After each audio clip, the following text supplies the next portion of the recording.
कि जितने से जीवन निर्वाह हो जाए उतना भोजन कर ले। दिनों रात भोजन के ही पीछे न पड़ा रहे। बहुत सरल शब्दों में स्वामी जी कहें तो आशय ये है, खाने के लिए न जिए, जीने के लिए खाए। दो तरह के लोग होते हैं, एक खाने के लिए जीते हैं और एक जीने के लिए खाते हैं। हमारे महाराज जी कहते थे, खा खा के कितने लोग मर गए और जो महात्मा बिना खाए रह गए वो हजारों लाखों साल तक जिए। क्यों जिए? बोले वो पत्ता खा के जिए, वो हवा पी के जिए, वो पानी पी के जिए। तो अन्नाहार छोड़कर फलाहार करने वाले और ज़्यादा जिए, फलाहार छोड़कर जलाहार करने वाले और अधिक जिए, जलाहार छोड़कर केवल वायु का आहार करने वाले और अधिक जिए। तो खा खा करके ही लोग मरते हैं। उतना ही भोजन लेना जितना जीवन निर्वाह के लिए आवश्यक है, उतने से ही संतुष्ट हो जाना। एक महात्मा भोजन करना बोलते ही नहीं थे, अब उनका शरीर नहीं है। वो कहते थे गड्ढा भरना। क्या कहते थे? बंगाली महात्मा थे। कहते क्या करेगा? गड्ढा भरेगा। गड्ढा भरेगा? गड्ढा भरेगा? कौन सा गड्ढा भरेगा? वो पेट गड्ढा। स्वाद से कोई मतलब नहीं, जो मिल जाए रूखा सूखा भगवत प्रसाद, उससे तृप्त होके पाले।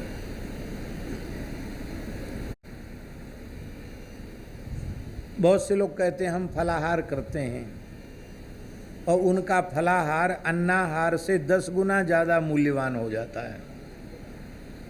ऐसे फलाहार से भगवान बचावे। अन्नाहार से चौथाई खर्च आवे तो फलाहार है। ऐसा प्राय नहीं होता, कम होता है।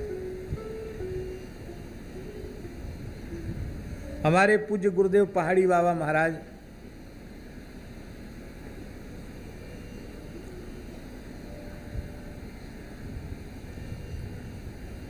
1940 में उन्होंने अन्न छोड़ा था और 2003 तक नहीं लिया। तो 1940 से 2003 कितने वर्ष हुए? 63 वर्ष। उसके पहले अन्न लेते थे और अन्न न लेने में एक हेतु बना। अंग्रेजी जमाना था, बड़ा अन्न का संकट आ गया, अकाल पड़ गया और अन्न पर कंट्रोल हो गया। तो वृंदावन के कुछ संत महंत मिल करके मथुरा अंग्रेज कलेक्टर के पास गए एक प्रार्थना पत्र लेके कि सावन भादों में हमारे यहाँ उत्सव होते हैं, अन्न की कोई सरकारी व्यवस्था हो जाए, सरकारी रेट पर, कम रेट पर अन्न की व्यवस्था हो जाए। अंग्रेज कलेक्टर ने ज्ञापन लिया और ज्ञापन लेते ही देखते ही बोला, हम कुछ नहीं सुनेगा, जो गेहूं खाएगा वो गोली खाएगा, जो गोली खाएगा वो गेहूं खाएगा, कह के भीतर चला गया। समझ में आई बात? उसके कहने का आशय ये था कि गेहूं खाना है तो फौज में भर्ती हो जाओ, जो युद्ध में गोली खाएगा वो गेहूं खाएगा, आम जनता गेहूं नहीं खा सकती। महाराज जी कहते वहाँ से एकदम नाराज होके एक वाक्य बोल के भीतर घुस गया। हम लोग सब अपना मुंह सुखा के चले आए। आने के बाद बोले मेरे मन में बड़ी ग्लानि हुई। अरे राम राम, पवित्र विप्र कुल में जन्म लिया, बचपन में ही साधु हो गए, राम जी के नाम पर लंगोटी लगाई और अन्न के ऐसे दास बन गए कि अंग्रेज के पास अन्न मांगने चले गए। धिक्कार है हमारी साधुता को। इस अन्न ने हमको राम जी से विमुख कर दिया, अंग्रेज कलेक्टर के पास पहुंचा दिया। वहाँ से लौट के आए कुआं के जल से स्नान किया, स्नान करके हाथ में जल लेकर संकल्प लिया, आज से अपने शरीर के लिए मैं अन्न का त्याग करता हूँ। 24 घंटे में पाव भर से अधिक वस्तु अपने पेट के भीतर नहीं जाने दूंगा।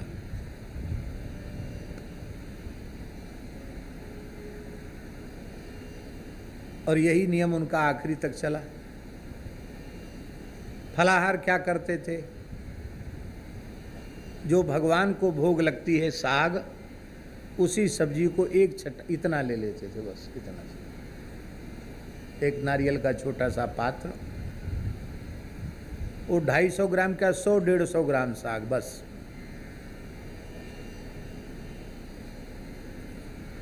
और रात्रि को 1.5 पाव दूध।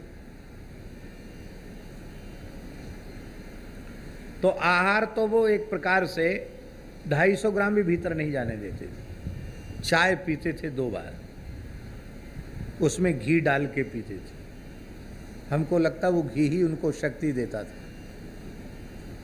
1 तोला घी चाय में डाल के पीते थे, सवेरे और शाम को। और यही लंबे समय तक ऐसा ही उनका जीवन रहा। और आयु तो बहुत अधिक आयु उन्होंने प्राप्त की, 125 वर्ष से भी ऊपर की आयु, लगभग 130 वर्ष की आयु में उन्होंने भगवत धाम प्रयाण किया। प्रकृति के वातावरण में ही रहते थे, पेड़ के नीचे बैठे रहते, ठंडी गर्मी बरसात। तो राम जी जितने में जीवन चल जाए उतना ही भोजन करें। और वैसे तो उत्तम पक्ष है, यदि शरीर माने तो एकाहारी सदा फलाहारी, एक समय भोजन कर ले, बार बार मुंह जूठा करने की आवश्यकता नहीं है। वो जो एकाहारी है वो सदा फलाहारी। अब सवेरे से ही खाना पीना शुरू किया और कुछ न मुंह में डालते रहे, बकरी जैसा मुंह चलता रहा, ये मनुष्यता नहीं है। ये है एक समय से न चले तो 2 बार भोजन कर ले, पर 3 बार 4 बार बार बार खाना ये अच्छा नहीं है। इंद्रियों को तृप्त करने के लिए बहुत से विषयों की इच्छा न करे,